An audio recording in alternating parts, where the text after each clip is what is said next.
Nabi Saleh diutus kepada kaum Samud, dan kaum Samud itu masih keturunan kaum Ad, tapi tentu kaum Ad yang saleh, yang baik-baik, sebab seluruh kaum Ad dihancurkan Allah, tidak ada satupun yang hidup kecuali orang-orang yang bersama Hud yang beriman kepada Allah Subhanahu wa ta'ala. Nah, kemudian setelah Hud meninggal dunia, maka kaum Samud mereka tinggal di perbatasan antara Tabuk dan Hijaz. Disebutkan dalam surah Al-A'raf ayat 79 atau 73 sampai 79, wa ila Thamud akhahum salihan, dan kepada bangsa Thamud Allah utus saudara mereka, menunjukkan bahwa Nabiullah Saleh bukan orang lain tapi bagian daripada kaum Thamud. Jadi Saleh itu dikenal sejak kecil di kalangan bangsa Thamud karena Saleh itu saudara mereka. Qala ya qaumi ibudullaha ma lakum min ilahin ghairuh. Ketika Nabiullah Saleh alaihi salatu wassalam diangkat menjadi nabi dan rasul, maka Saleh sebagaimana nabi-nabi yang lainnya mendakwahkan dakwah tauhid. U'budullaha ma lakum min ilahin ghairuh. Sembahlah Allah, tauhidkan Allah, karena tidak ada sesembahan selain daripada Allah yang berhak disembah. Seluruh para nabi mendakwahkan dakwah tauhid. Begitu juga Nabiullah Saleh alaihi salatu wassalam. Lah Nabi Saleh ini ikhwan adalah orang yang diharapkan oleh kaumnya sebelum dia diangkat menjadi nabi dan rasul untuk menjadi pemimpin mereka, karena kebaikan akhlaknya, kecerdasannya, keadilannya dalam keputusannya. Mereka mengharap Nabi Saleh itu menjadi pemimpin mereka. Tapi ketika Nabiullah Saleh diangkat menjadi nabi, kemudian mendakwahkan dakwah tauhid, maka dari sinilah orang-orang Samud ini mulai mengingkari Nabiullah Saleh karena agama mereka menyembah berhala. Tiba-tiba Nabi Saleh mengingkari sesembahan-sembahan mereka dan mengajak hanya menyembah Allah saja. Mulailah mereka marah, sehingga kemudian Allah mengatakan, ya qaumi ibudullaha ma lakum min ilahin ghairuh qad ja'atkum bayyinatun min rabbikum. Sungguh telah datang kepada kalian mukjizat, keterangan dari Rabb kalian. Mereka mengatakan kepada Nabiullah Saleh alaihi salatu wassalam, kalau engkau seorang nabi, tunjukkan mukjizatmu. Maka Nabi Saleh mengatakan, taib, apa yang kalian kehendaki? Ditawarkan. Kata kaumnya, keluarkan dari batu ini unta. Kemudian bukan unta saja, bukan satu unta, tapi unta dengan anaknya. Jadi keluar induknya dan anaknya sekalian dari batu.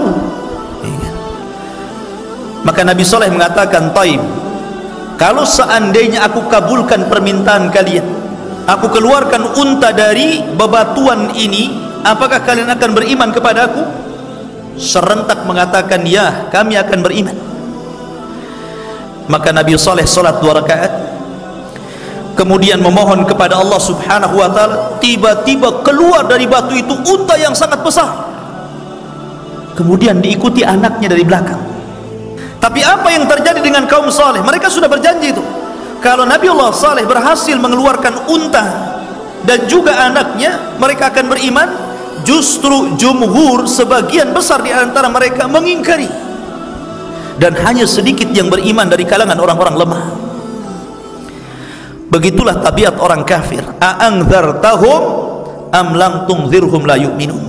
Kau berikan peringatan kepada mereka ataupun tidak, tetap mereka tidak beriman. Maka ketika unta Saleh ini keluar, dan ini unta bukan unta biasa, makanya Allah mengatakan dalam Al-Quran, hadhihi naqatullahi lakum, ini unta Allah, seperti Baitullah, disandarkan kepada Allah, menunjukkan ini bukan unta biasa. Ini unta Allah karena memiliki keistimewaan sebagaimana Baitullah, karena disandarkan kepada zat yang maha mulia Allah subhanahu wa ta'ala. Unta ini besar, air susunya saja cukup untuk memberi minum satu kabilah Tsamud setiap 2 hari sekali. Kemudian Allah subhanahu wa ta'ala berfirman lagi dalam surah Al-A'raf, masih dalam surah Al-A'raf, hadhihi naqatullahi lakum ayatan, sebagai tanda untuk kalian. Walaupun orang-orang ini mendustakan ikhwan, tetap saja manfaat unta ini mengalir kepada mereka. Akhirnya Nabi Saleh mengatakan kepada kaum Tsamud, sesungguhnya unta ini akan mendatangkan keberkahan kepada kalian, jangan pernah disentuh. Fadaruha, biarkan dia ta'kulu fi ardillah, makan di bumi Allah sesukanya. Wala tamassuha bisu, dan jangan kalian menyentuhnya dengan keburukan. Fayakhudakum adzabun alim, sebab kalau engkau sentuh dengan keburukan maka akan datang adab yang pedih kepada kalian. Kemudian Saleh mengatakan, biarkan mereka atau unta ini makan, terserah dia. Kalau masuk ke kebun kalian biarkan saja, jangan dihalau. Dan sebagai timbal baliknya, ketika satu hari unta ini minum, kalian jangan minum. Jangan mengambil air dari sumur yang unta ini minum di situ, tapi kalian boleh mengambil air susunya. Tapi ketika satu hari unta ini tidak minum di sumur itu, kalian boleh mengambil air dari situ. Akhirnya apa yang jadi kesepakatan? Sepakatnya orang-orang Tsamud ini, walaupun mereka kufur kepada Nabi Saleh, sepakat. Subhanallah, unta ini besar. Kalau tidak besar, bagaimana air susunya bisa memberi minum kepada ribuan kaum Tsamud? Ini kan mujizat satu unta, tapi susunya itu kayak pabrik saja, nggak habis-habis, kayak keran aja gitu kan, nggak habis-habis susunya itu, bisa ngasih minum ribuan manusia. Ini tanda-tanda luar biasa ini.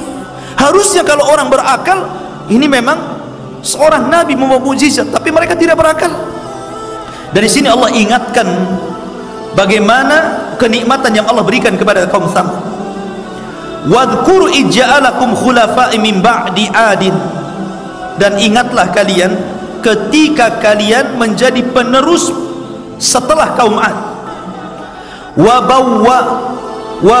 bawwa'akum fil ardi, dan kalian diberikan tempat di bumi. Tattakhiduna min suhuliha qusuran wa tanhitunal jibala buyutan fadhkuru ala Allah. Kalian Allah berikan nikmat, kekayaan yang luas, penghasilan yang luar biasa, dan kalian diberikan kekuatan sampai bisa mampu membuat istana dan rumah-rumah di bukit-bukit, di pahat. Bayangkan, jadi gunung batu itu jadi istana, jadi rumah. Gimana caranya itu? Zaman sekarang ya enak saja ya, banyak peralatan, tapi zaman itu kan manual. Tapi Allah berikan kekuatan, Masya Allah, sebagai bukti istana dan rumah-rumah kaum saleh sampai hari ini masih tetap tegak. Di satu perkampungan namanya Hijr, sampai hari ini ada bekas-bekasnya. Istananya kaum Tsamud itu, rumah-rumahnya kaum Tsamud yang ada di gua-gua cantik ya, memberikan nilai seni yang luar biasa yang tidak sanggup dibuat orang sekarang itu. Dan ini sebagai bukti Allah sisakan peninggalan mereka kaum Tsamud ini. Kemudian Allah mengatakan fadhkuru ala Allah, ingatlah dengan kebesaran-kebesaran Allah, wala ta'tsaw fil ardi mufsidin, dan janganlah kalian merusak di permukaan bumi. Tetapi ikhwan, ada satu kisah, lama-lama mereka jenuh, sehingga ada seseorang, ada dua orang. Yang pertama, orang ini menaksir seorang wanita yang sangat cantik, tapi wanita cantik ini sudah dipengaruhi oleh syaitan. Kata wanita ini, kau boleh menikahi aku, tapi syaratnya kepala unta saleh. Kemudian yang satunya juga ada, dia mau menikahi seorang gadis, tapi orang tua gadis ini, neneknya ini mengatakan perkataan yang sama, kalau kau ingin menikahi putriku, kau harus membawa kepala unta saleh. Akhirnya yang dua orang ini sepakat untuk membunuh unta saleh, tapi mereka tidak langsung melakukannya. Subhanallah, mereka datangi rumah-rumah kaum Tsamud, minta pendapatnya. Di luar dugaan, ikhwan, semua sepakat. Rupanya orang-orang yang kafir itu sudah jenuh rupanya. Memang mereka ingin, sudah sebel bahasa kita, kepada Nabi Saleh dan ingin membunuhnya, tetapi belum ada penggeraknya. Jadi ketika ada dua orang ini menjadikan penggerak, sepakat semuanya. Makanya bahasa Al-Quran, fa'aqaruha fadzamzama alaihim rabbuhum bidzambihim ila akhiril ayat. Mereka menyembelih unta saleh, padahal yang menyembelih dua orang kan, tapi Allah mengatakan mereka. Maknanya karena satu kampung sepakat meridhoi dua orang ini untuk membunuhnya, makanya bahasa Quran menggunakan mereka, padahal cuma dua orang. Akhirnya setelah disepakati para pembesarnya yang tidak suka dengan Nabi Saleh, bahkan seluruh kaum Tsamud kecuali orang yang beriman ikut setuju, gak apa-apa, bunuh saja. Maka mereka pun kemudian siap-siap untuk membunuh unta itu. Maka dua orang ditemani dengan orang-orang yang lain, jumlahnya 9 orang. Mereka sepakat untuk membunuh unta saleh. Akhirnya dibunuh betulan. Ketika unta itu sedang bermain-main di kebun, didatangi itu, kemudian langsung diikat sana sini, kemudian disembelihlah unta ini, tetapi anaknya lari. Anaknya ini nggak sempat ditangkap dan dibunuh, lari kemudian masuk ke dalam batu, tiba-tiba menghilang begitu. Dari sini ada terjadi khilaf ketika para ulama menjelaskan tentang binatang yang keluar dari perut bumi di akhir zaman, yang akan mengecap dan menstempel manusia dan bisa bicara dengan manusia. Ada yang mengatakan binatang yang keluar dari perut bumi itu adalah untanya Nabi Saleh.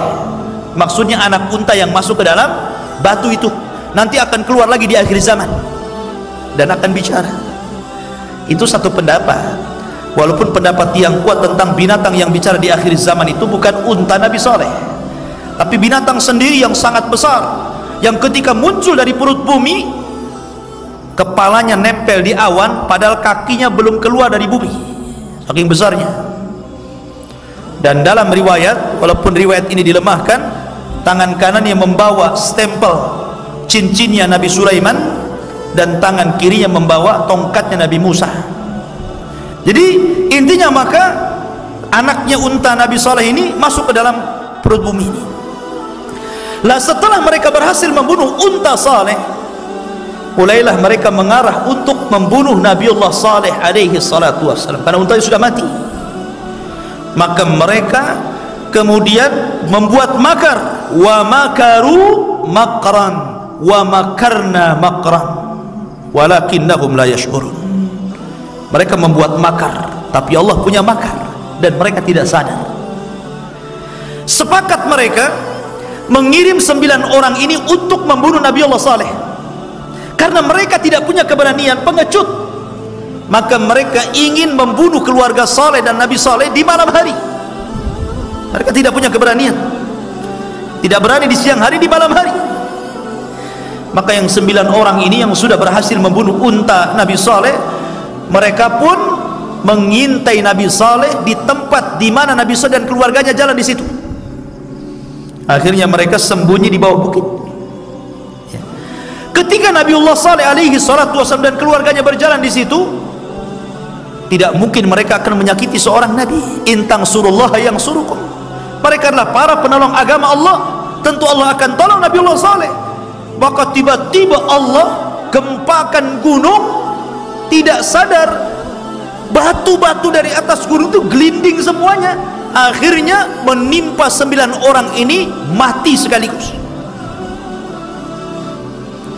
Nabiullah Saleh alaihi salatu wassalam ketika itu sudah memperingatkan tentang siapapun yang membunuh unta ini, maka siap-siap dengan adab yang sangat pedih. dan rupanya mereka memang sepakat untuk melakukan pembunuhan ini, walaupun mereka tidak langsung membunuh tapi orang lain yang membunuhnya. Maka Nabi Saleh memberikan 3 hari kepada mereka akan datang azab Allah. Di hari pertama wajah mereka menguning, di hari kedua wajah mereka memerah, di hari ketiga wajah mereka menghitam, hitam semuanya, gosong. Mulailah mereka ketakutan, ini azab apa yang akan menimpa kita ini? Dari situlah maka dimulai hari Kamis wajah mereka menguning, hari Jumat wajah mereka memerah, hari Sabtu wajah mereka menghitam. Maka hari keempat, hari Ahad, ketika sebelum terbit matahari, Allah subhanahu wa ta'ala merintahkan Jibril untuk berteriak. Maka berteriaklah Jibril sehingga pekikannya malaikat Jibril cukup membunuh seluruh kaum Samud. Tiba-tiba di pagi hari semua sudah menjadi bangkai di rumah-rumah mereka. Itu hukuman Allah subhanahu wa ta'ala kepada kaum Samud. Maka kemudian Nabi Saleh membawa para pengikutnya untuk pergi dari situ.